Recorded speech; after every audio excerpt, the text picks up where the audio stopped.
We are back on the show. This is the pulse here on Joy News. Now, from one controversy to the other, this time the SSNIT matter.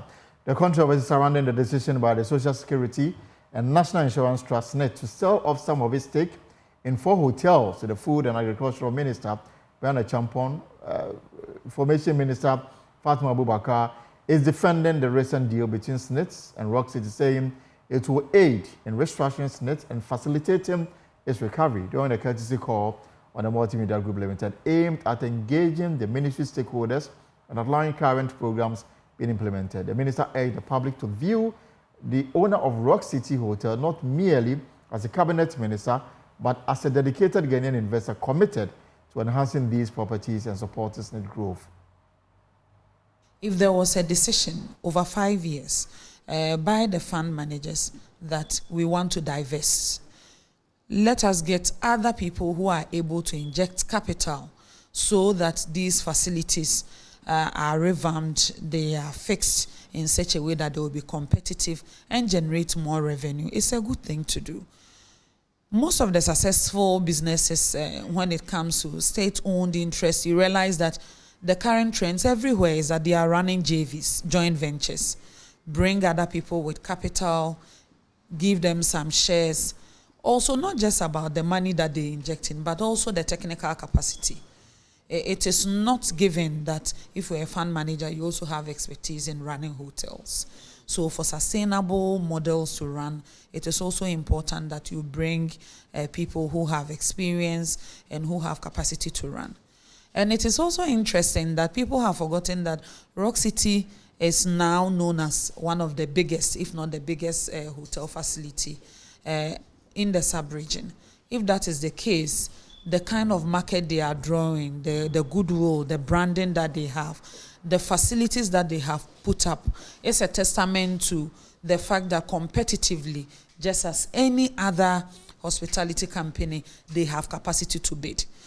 If these are open calls published in newspapers for everyone with interest to also come and show interest, and then all of a sudden, because a Ghanaian, irrespective of political parties, a Ghanaian with capacity and with the means to inject capital and take some shares so that he is able to revamp the businesses, upgrade the assets. And in this Accra, especially now that I'm in the ministry, organizing conventions and events, you realize that we need huge investments in the hospitality sector. Have we looked at the processes that SSNIT had to go through over the period? Did we have queries? Why were those queries not raised? Is it only because this person is also politically exposed? All of a sudden, his credit score is not taken into consideration, his financial capacity that precedes his political office and even precedes his coming into office as MP. It means nothing. Meaning, so far as you are a business person and you have business interests and investments, if you come into politics to serve the country, all of a sudden you don't qualify to participate in any sector.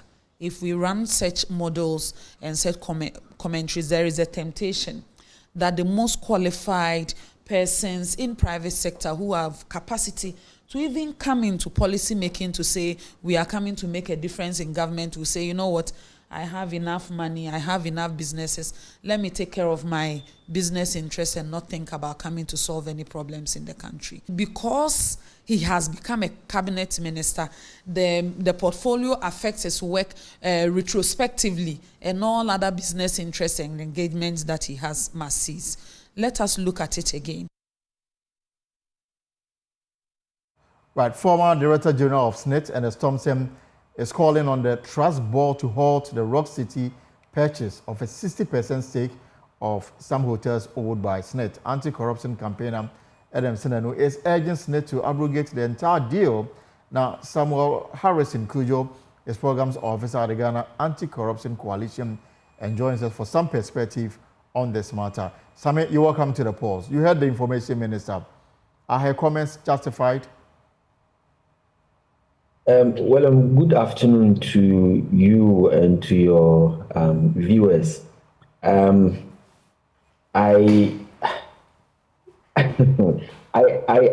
don't know how the minister is going about her statement this way.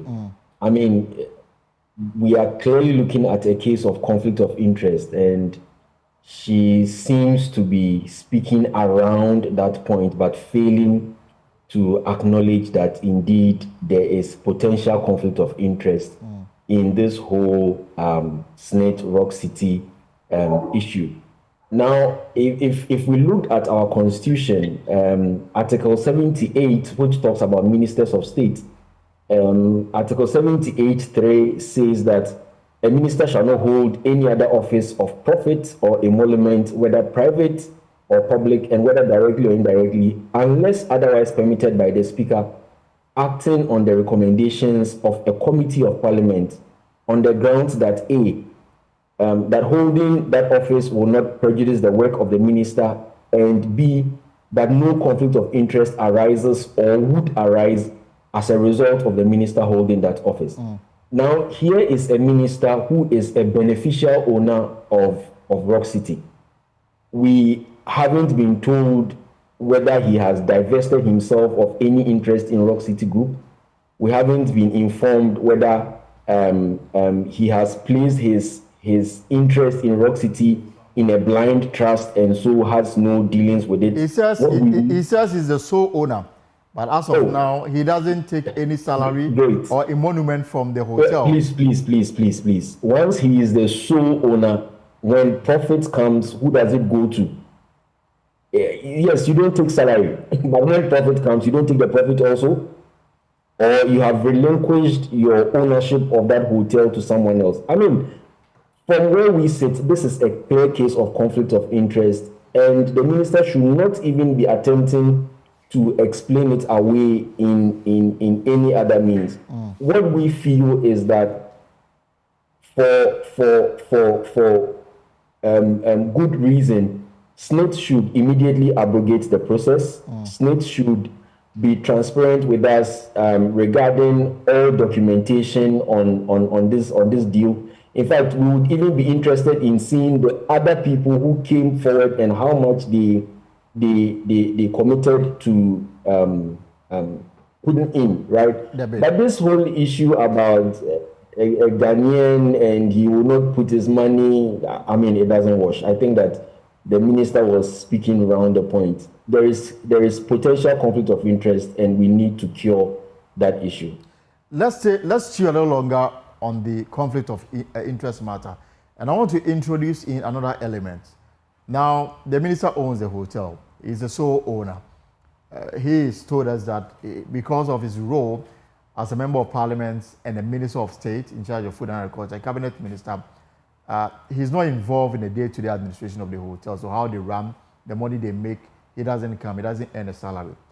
Put aside the SSNIT matter, and let's also focus on another angle to this whole narrative. Governments or public events are mostly held at the Rock City. Even as we speak, chief directors are holding a 3-day conference at the Rock City. It was opened by President Akufo-Addo yesterday. Parliament has had conferences and seminars at the Rock City. In all of this, contrast and engagement ongoing at the Rock City, do you still think that the element of conflict of interest is probable in these, ongoing engagements where public events are held at a hotel? Yes. So, to the extent that the Minister of State is beneficial owner of the property, he may not be taking salary, but when the company makes any profits, it comes to him. To the extent that he is beneficial owner of that property, then we are dealing with issues of potential conflict of interest. Now, what the main thing here is that the fact that we have not spoken about other potential conflict of interest situations does not mean that we cannot speak about this one. You see, so yes, directors and all are doing business with Rock City Hotel. We are not sure what processes they went through and how, I mean, the procurement and how they arrived at it. But in this particular case, with the SSNIT issue, we see clearly a potential conflict of interest, and we feel that, I mean, it's about time we sat down to have a conversation about it. And that is also the reason why in our press conference yesterday, we called on the president to send the Conduct of Public Officers Bill to Parliament so that we can have this bill passed and have some law governing assets and liability declaration, gift giving, and conflict of interest. I think it's about time the president was bold enough to take that action, because we cannot keep talking about this every day and we do not see any accountability. We do not see anybody being punished for placing themselves in a conflict of interest position. Remember, we had this same conflict of interest thing with the PDS deal, where an MP who was said to be a company secretary, and he said he walked out during the voting and all of that. I mean, it doesn't augur well for us. That is why we are saying that let's abrogate this deal. But beyond that, let's look at systemic changes past the Conduct of Public Officers Bill, so that we can situate conflict of interest properly in its place and then deal with it. So my last question before I let you go. So your suggestion is that SSNIT should pull the plugs. This afternoon, we managed to get a circular that is basically telling the management of the 4 hotels that they should give access to workers of Rock City. I mean, giving indication that the deal is almost at the final stage, and so they should be allowed to inspect what they've been told. I mean, how do you respond to this? You see, one, management of SSNIT should understand that it is the Ghanaian workers' money that makes SSNIT.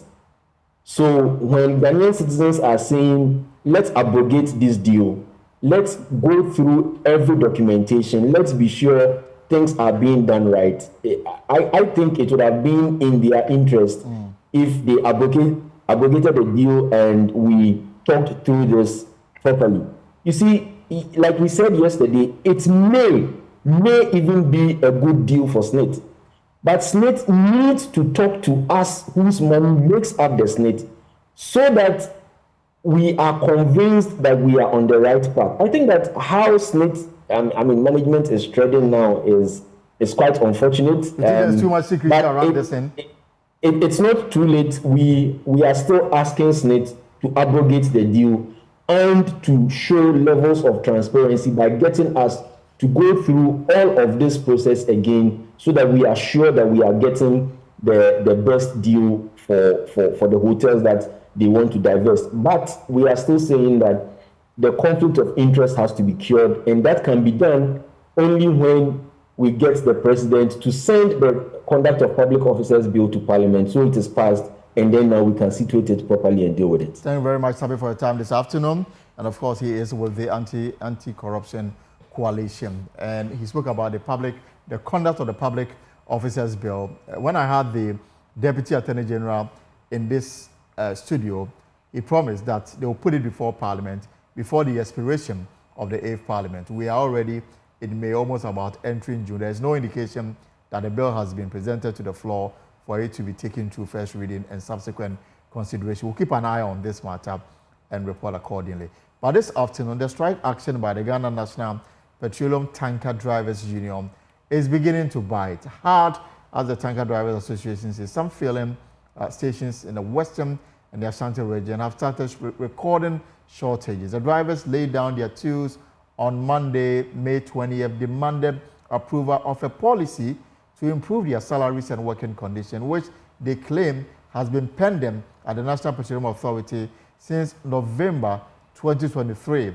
Tankers remain grounded across the depot, even though the MPA is expected to meet with the drivers and other stakeholders this very afternoon over the matter. We will check the reality on the ground. But first, though, let me speak to the National Vice Chair of the Ghana National Tankers Drivers Union, Sunday Alabi.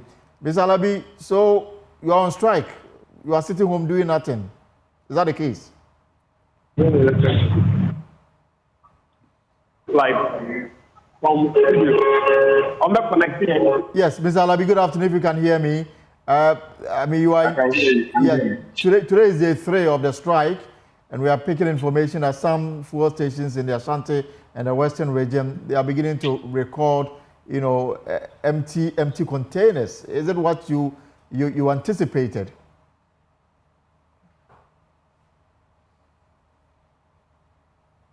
If you can unmute for me so we can hear you, Mr. Alabi.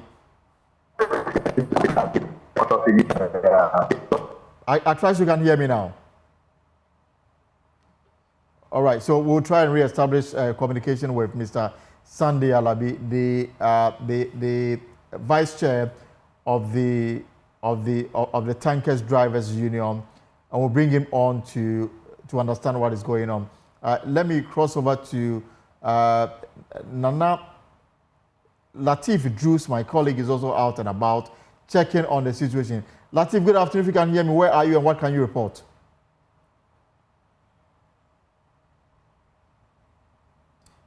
Yes, Latif, good afternoon. So we are coming to you live from the Nima roundabout. There is the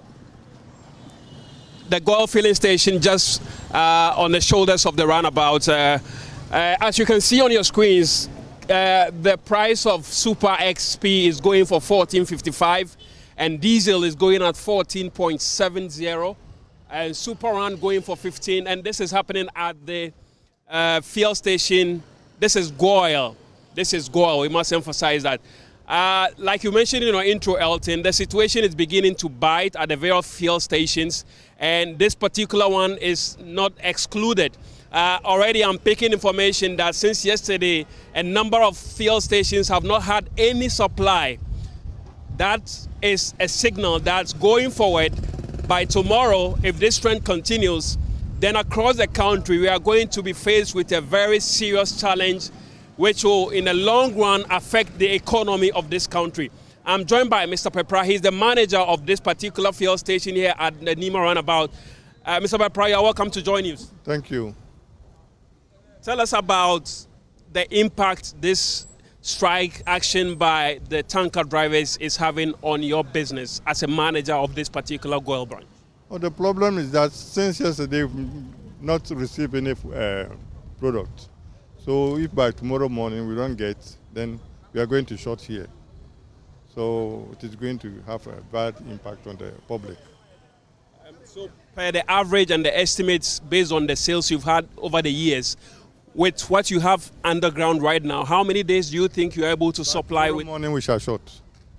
Tomorrow morning we run down. You will run out by tomorrow morning, yeah, if you don't have any fresh supply. Yeah. Would that affect what we see on the board? I mean the pricing. How is that going to affect the pricing going forward? In what sense? So now we see $14.55 for Super XP. Yeah. The point I just want to establish is if we get to the point where there is a huge shortage, is that going to affect the prices at the pump? The price is not affected. It's not affected.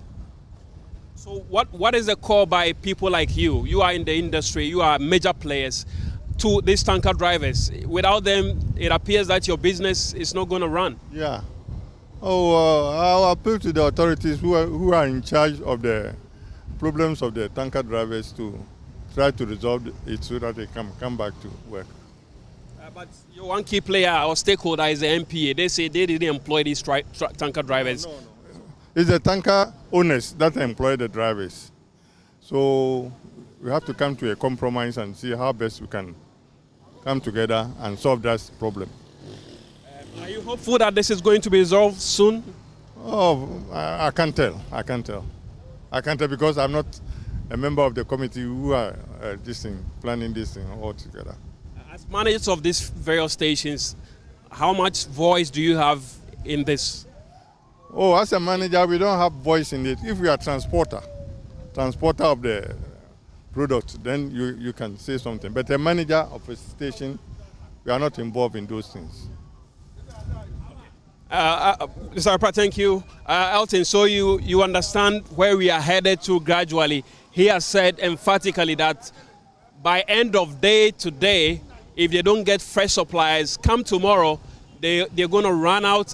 What that means is that for motorists who buy fuel at this particular Goil station here in Nima, this place essentially will be close to business. You cannot get fuel at this particular fuel station if the tanker drivers do not call off their industrial action. I'm just trying to engage some of these motorists if indeed they are aware of the situation and how prepared they are in the event that we have this shortage at the various pumps across the country. Let me engage this motorist first of all to find out what he makes of the situation. You are welcome to join you, sir.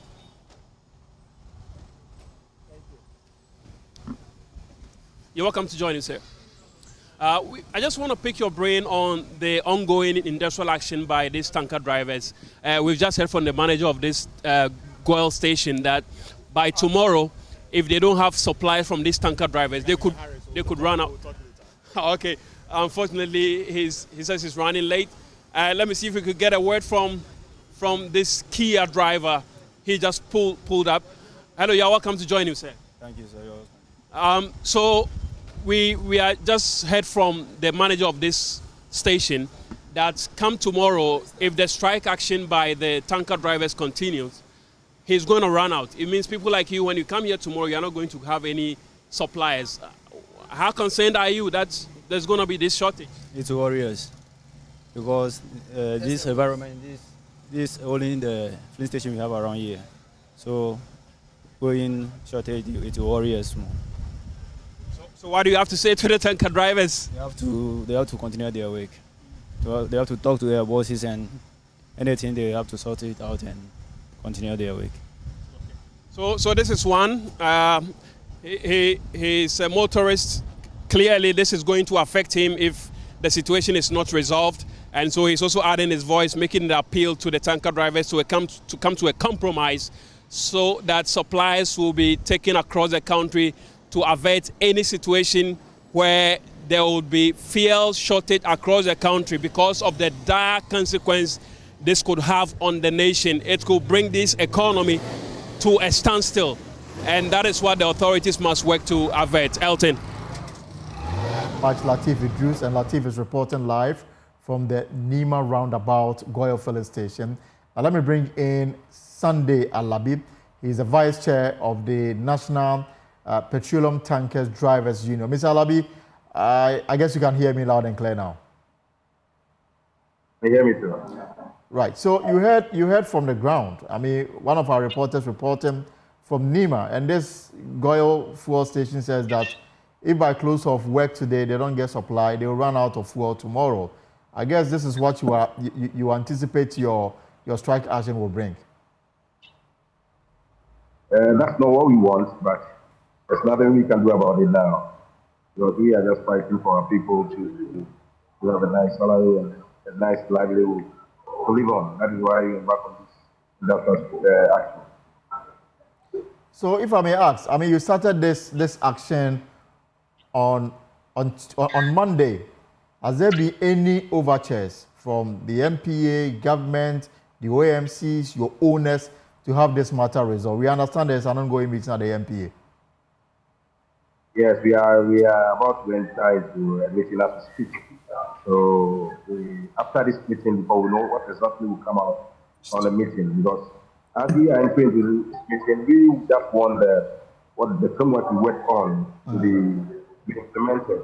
Because there are several things in this framework: the end of service benefits, insurance issues, hospital issues, and road expenses issues. So we are just expecting them to agree on this framework because the guideline of the procedure, like the studying of. We've lost the connection to Mr. Alabi. Mr. Alabi, can you hear me? Yes, please go on.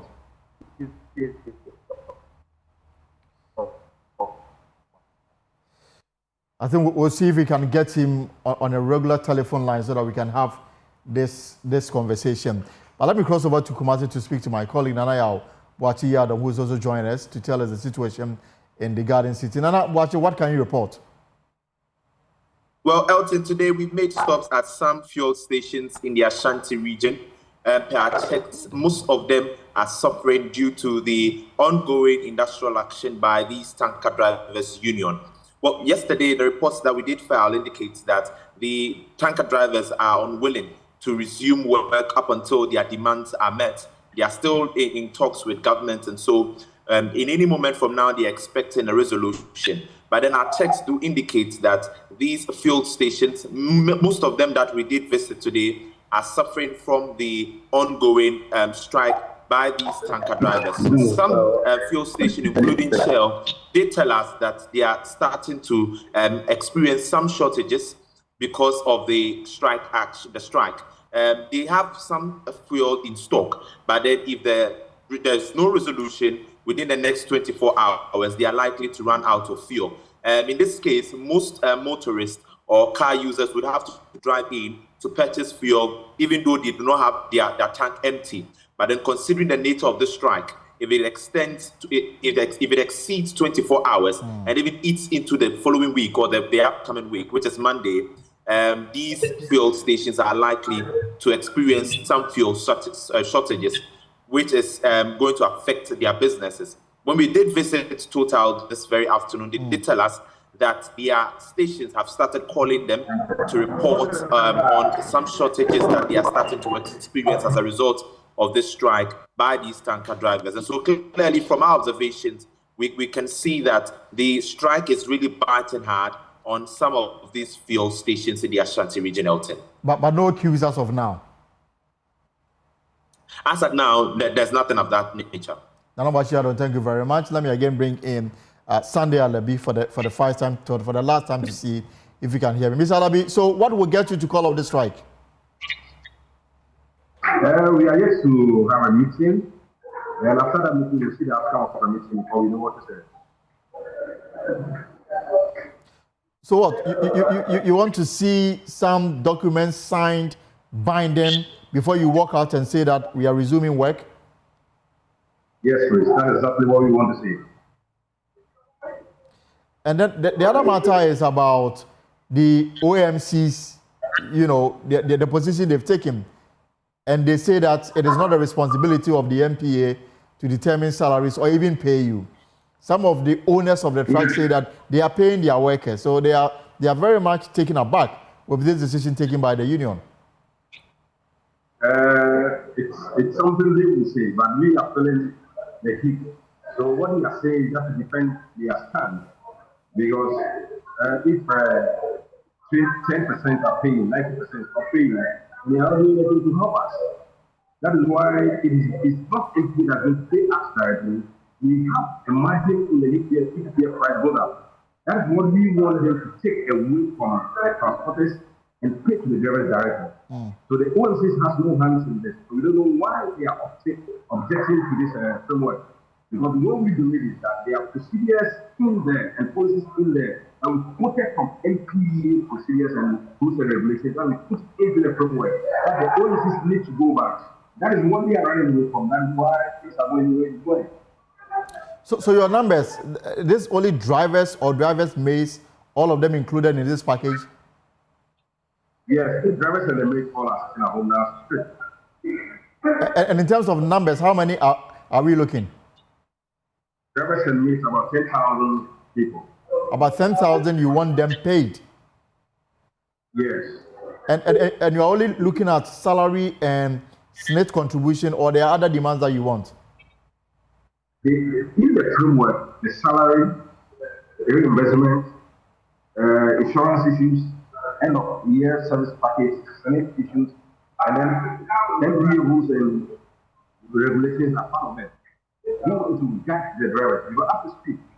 Our members that are off duty or are on retirement, 40% are very ill, and the union that is taking care of them. But there's nothing to guide them after your end of service to help you to get a better life. So until you get an agreement that you like and respect, this strike will continue? Yes, it will surely continue. All right. Thank you very much. And if I may ask again, what time is this meeting starting? I'm even entering this meeting as we speak. So after having this interview, I just walk into All right.